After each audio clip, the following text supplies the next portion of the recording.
The chapters. What follows is a brief summary of what's included in each chapter in Volume 1, Creating Life. Summary of Chapter 1, Why Build a World? While world building is expected in many genres of fantasy and science fiction, we must decide how many worlds to build. This will depend on our career plans and goals. Learn the advantages and disadvantages of building one world per story versus one world for many stories, and when to take each approach. Sometimes doing both is best, allowing for greater depth in one world, but the option to step away to keep things fresh. Using analogs can help us create believable societies quickly, but has pitfalls that can be avoided. Do you have the ability to create many interesting worlds? And will they have enough depth to make the effort worth it? Summary of Chapter 2, Creating Gods.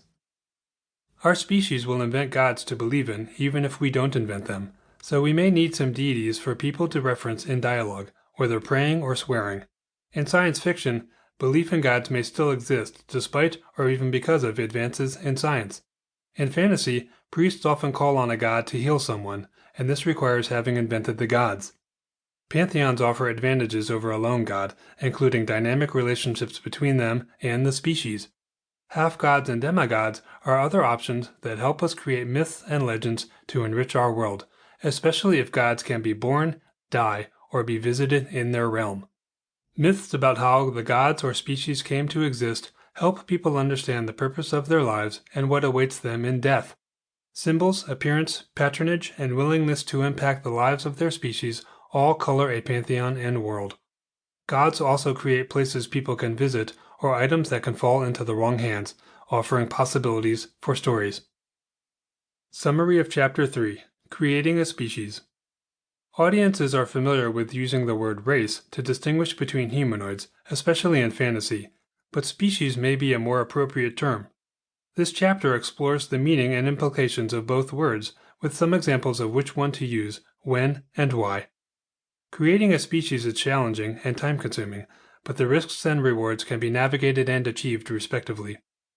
This chapter helps us decide on our goals and if the effort is worth it. Science fiction writers might have little choice but to create species because there are no public domain species available like the elves, dwarves, and dragons of fantasy. The benefits of creating something different can outweigh the investment and help our work stand out. An invented species must compete with legendary ones like elves, dwarves, and dragons. This chapter helps us achieve this.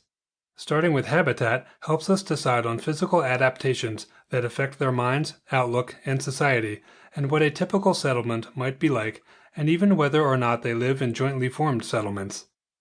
Their disposition affects their relationships with other species, but can also limit their usefulness to us unless steps are taken to avoid this. Characteristics like intelligence, wisdom, and dexterity all play a role in how they can be used in our work, as does their society and worldview, both of which are affected by a history we can invent to integrate them with our world.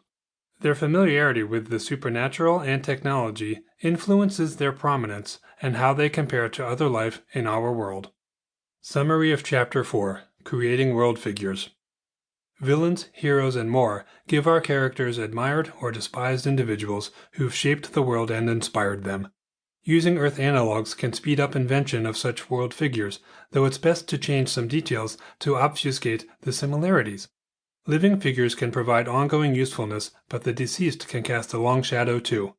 Their possessions can be just as famous and offer opportunities for our characters to find something helpful or dangerous.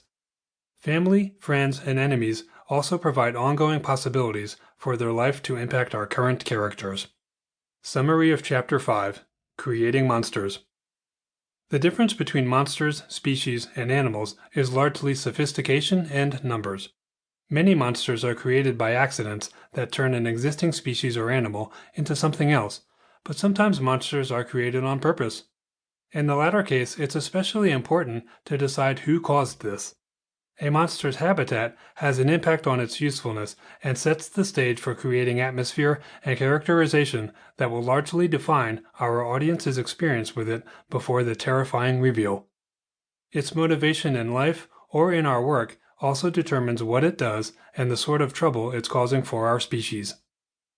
Summary of Chapter 6, Creating Plants and Animals.